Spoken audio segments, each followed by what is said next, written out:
Close your eyes for a moment. It's pitch dark, no street lights, no phone screens, just a forest, breathing. You turn around in an open jeep, and behind you is nothing but blackness. Absolute nothing. And then, in the beam of a single headlight, striped shadows move.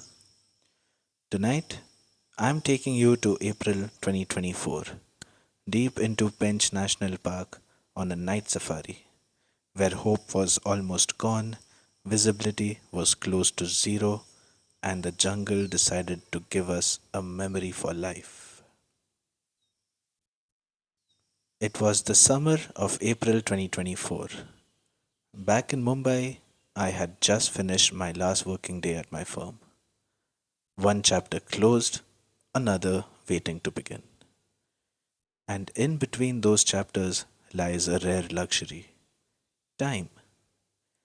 My wife and I found ourselves in that beautiful in between phase. A couple of weeks of downtime, no deadlines, no alarms.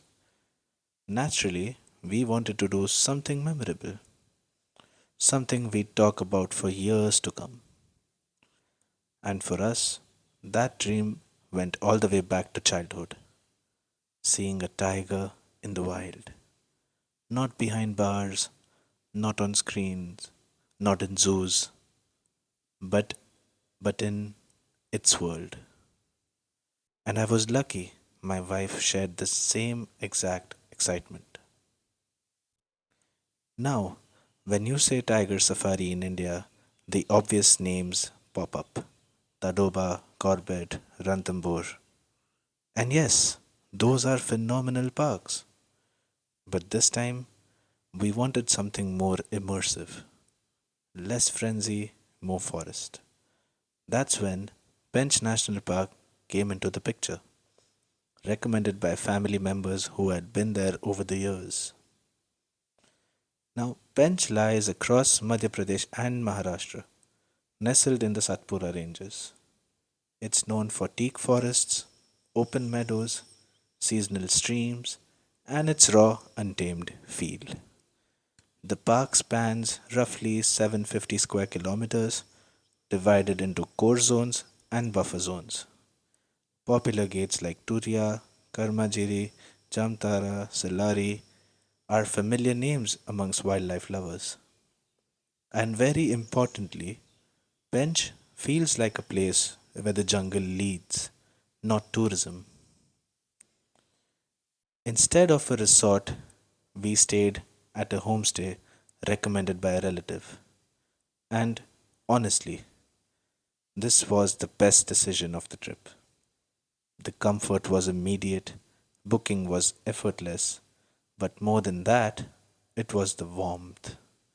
The host helped us with everything: safari permits, gate selections, timings, planning, so on and so forth. After dusty safaris and long days, coming back to home cooked meals and quiet conversations felt grounding.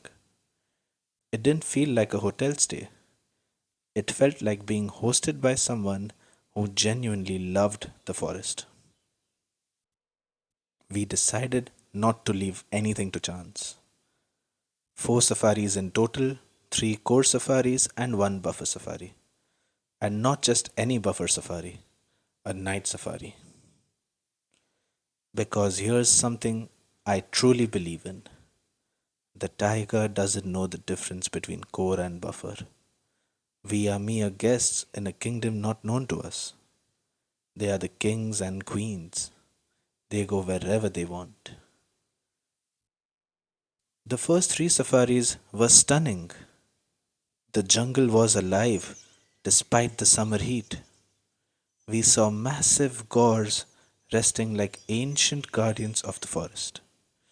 Alert sambar deer scanning every direction. Wild boars, quick and chaotic. Even packs of dhole hunting with surgical precision. Bird life was exceptional. The brilliant Indian roller, flashes of electric blue, peacocks dancing completely unapologetic about the heat. It was beautiful and mesmerizing. And yet, no tiger. Three safaris done, zero stripes. Our expectations slowly started to dwindle and settled into acceptance because the jungle owes you nothing.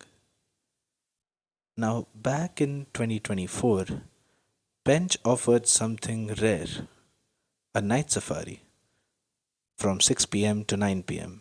in the Khawasa buffer zone. By then, our hopes were low.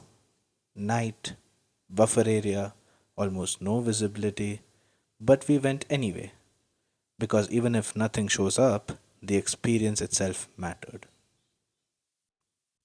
As the sun dipped slowly below the horizon, the forest transformed. Shadows grew longer, sounds changed. Fireflies began lighting up the trees, tiny blinking stars floating through the jungle. The jeep lights were our only guide.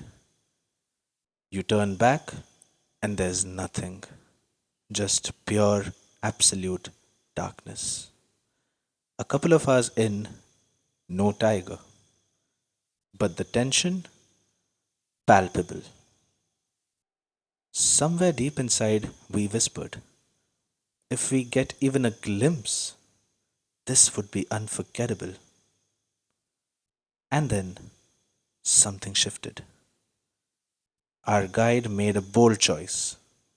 While others chased radio chatter and crowds, he trusted instinct, knowledge over noise. Along with a driver who knew these trails like muscle memory, we followed a sound, a sambar call. Now, here's the thing, every deer calls, but when a sambar calls, there's almost always a predator nearby. It's the jungle's alarm system. We reached a clearing, and suddenly silence. No engines, no voices, no other jeeps. As our gypsy's lights swept across a patch of bushes, there she was, Bindu, a tigress, calm, powerful, unbothered, walking through the night like she owned it. We couldn't believe it, because this wasn't even her territory. This buffer zone belongs to Jugni, another tigress and her litter. If we were to see anyone, it should have been Jugni.